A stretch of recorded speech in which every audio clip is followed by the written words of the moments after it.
In the name of Allah, the most compassionate, the most merciful, and may the peace and blessing of Allah be upon His last and beloved Messenger Muhammad, and may the peace and blessing of Allah be upon you all. The title of this video is How to Make the Perfect Shield. So I will show in this video, brothers and sisters, how to construct a shield which has excellent mechanical strength and stiffness and can even block electromagnetic radiation. And this knowledge will be derived completely from the last revelation of Allah God to people, the Noble Quran. How? By pondering upon a story of a person mentioned in the Quran called Dhul Qarnayn. He's a righteous person. His guidance is from the guidance of Allah God Almighty. Now the background, brothers and sisters, to this story is that there is a certain group of people. They asked this person for his help to stop the evil of a certain tribe. Now this tribe, they used to destroy villages and to wreak havoc wherever they go. So they asked this person, Dhul Qarnayn, to help them. Now Allah tells us the story, and I will show how by pondering upon the story we can learn so much knowledge. So if we ponder upon verse number 95 of chapter 18 of the Quran, which reads, the translation is the following: He said, that in which my Lord had established me is better, so help me with strength. I will erect between you and them a barrier. So here Allah is telling us that the way this person responded for their cry for help is that he promised them to build a barrier between them and this evil kind of nation or evil tribe. So if we think about it, this barrier, in order for it to stop the flow of maybe 100,000 of people, it should be very, very strong. Which means, in a kind of engineering terms, it should have maximum stiffness and strength. So in the next verse, Allah tells us how this person built that barrier. And of course, as I said, that this person, his guidance is from the guidance of Allah Almighty.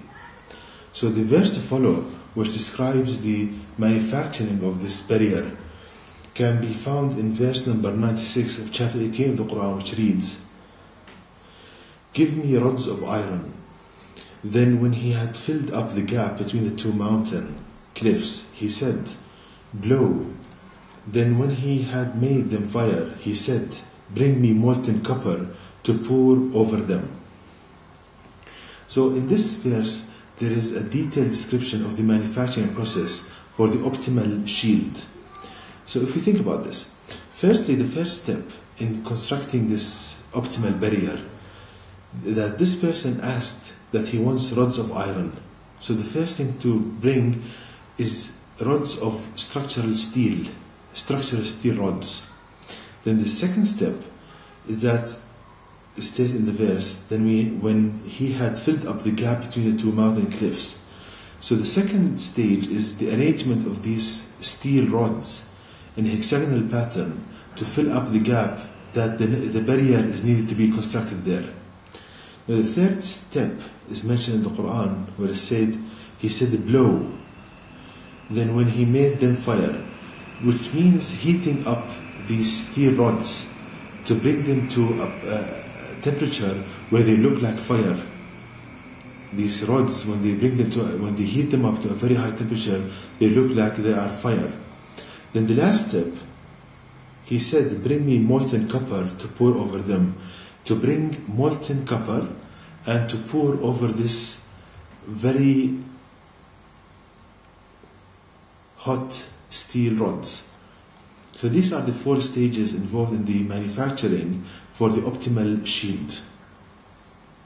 First, to bring these steel rods, to arrange them in a certain pattern, then to heat them up to very high temperatures until they look like fire, then to pour molten copper over them, which the function of this pouring of this molten copper is that certain amount of copper will diffuse into the steel rods, and the remaining part will cover the steel.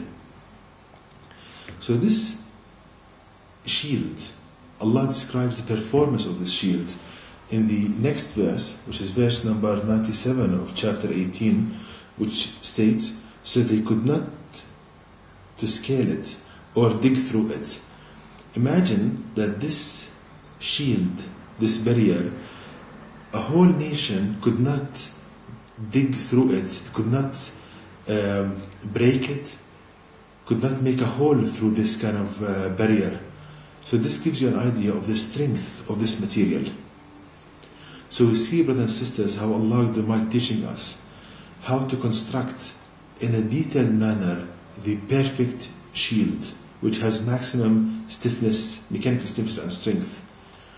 Now let's see the scientific proof for this. Now, people nowadays, they, by trial and error, they found these excellent properties of copper and steel alloys. And an example, they use them to construct these huge tanks, which they can endure so much internal pressure. Now, it's known in engineering, when you have the curved member, a curved structure, this curvature, it weakens the structure so much. And in order to compensate for this weakness, you need a very high strength material. So this proves that these alloys of steel and copper, they have so much strength that they can be used in these tanks, these curved tanks, and still can withstand the very high pressure within the tanks. So this proves the excellent mechanical stiffness and strength for these steel and copper alloys.